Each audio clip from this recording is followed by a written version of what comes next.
update video on El Camino 502 motor swap. We just got pretty much everything loose here. Decided I'm just going to go ahead and pull the transmission out at the same time. So I broke loose the mount bolts, got all the linkage off. Actually went ahead and did the torque converter already, just so I have to do it on the big forklift before the engine goes on the stand. So I'm going to take this 350, which is, you know, low mile, nice out of this low mile, nice car, and do something with it and try and pull it out with the lines all attached.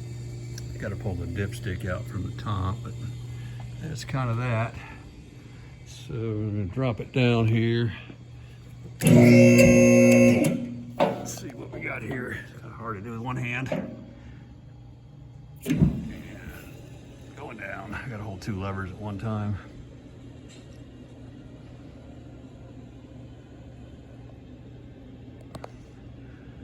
The 255 6015 vintage tires there. Vintage, I'd say they're probably mid-90s on the 8-inch Corvette rallies. Just a little bit more.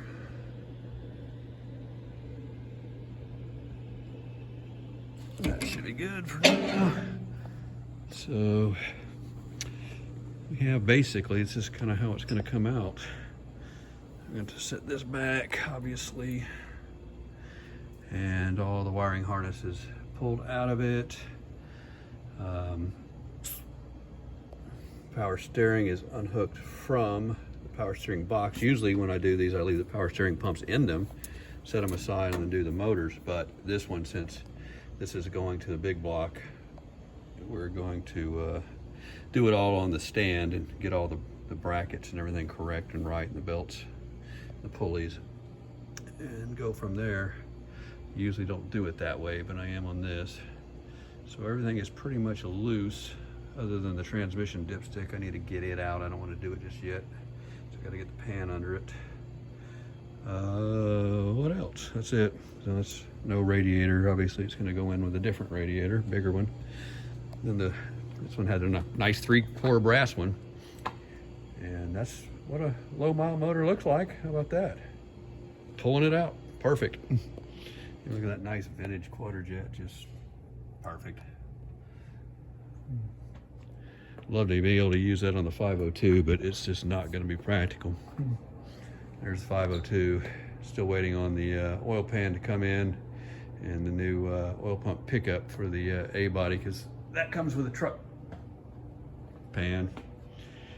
And that's my 502 serial number there. It's number 1113, built in 2017. So that's what one of those looks like. All the good rods, balanced, JE pistons,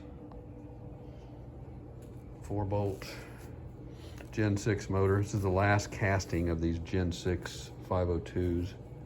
So don't know if they're actually going to make them anymore, because we're going to buy one straight from GM Performance, but they're not available. So that's back to the El Camino there. We took the hood off and safely put it aside over there across the warehouse. Wrapped it on the car covers on the bottom of it. So where else do we need to go with this? You can see how nice the coolant recovery bottles are on this thing. Damn shame tearing up a perfectly nice car like this, isn't it? To put a lowly high performance 502 in it. So biggest scare I have is going with headers, and we're going to probably use the I think they're the Sanderson, I'm just going top of my head, BB3s. I think they're short. I'm going to run shorties. I'm not going to go full tube on this car. It's just too intrusive and too much crap. But I've heard people that run these on this type of cars done pretty good, but I don't have a set of these here yet, and we're going to order those after we get the motor all kind of set and ready for the car. Do the last thing, go with those and see how that works out, because I sure would hate to do full-length headers, and oh man, I'll lose some horsepower. Oh well, who cares?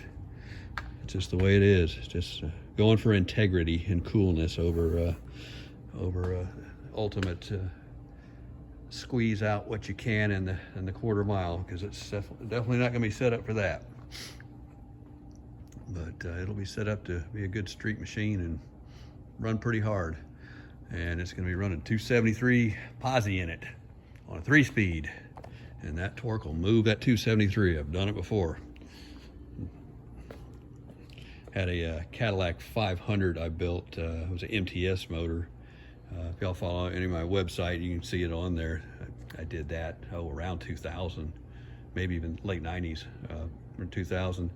And I ran it with a Cadillac 500, 10.5-to-1 compression, Edelbrock intake, all kind of done stock the way I'm going to do this car. But cast iron manifolds, 273 posi, and that car cracked off a high 12. So that was a pretty good car. And this motor here, I promise you, it's got more power than that Cadillac did. Definitely more power bandwidth. Let's just put it that way. So it's going to have more power more of the time than the Cadillac motor did. And it's certainly a more performance-oriented built motor. So it should be interesting.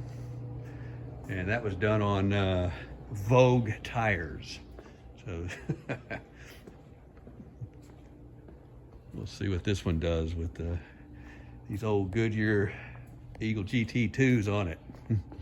Got 255, 60, 8-inch Corvette rallies all the way around. Don't know what I'm gonna have to change to with tires when these get too old, because they've been saved. They're old now, but they're in really good shape because the car's just been stored so nicely. But we'll see. So that's kind of an update on that. One of the things that disgusts me about this car that I may convert back, well, I got it apart. I don't really want to mess with it, but it was converted before I got it from a guy I know. Had it a long time, to 134, and I never like doing that because 134 does not have the efficiency of R12. The evaporators are smaller, and so you just can't get the performance what R12 will do. And if you really want the ultimate performance, take a 134 system and convert it to R12, and oh my God, you got unbelievable.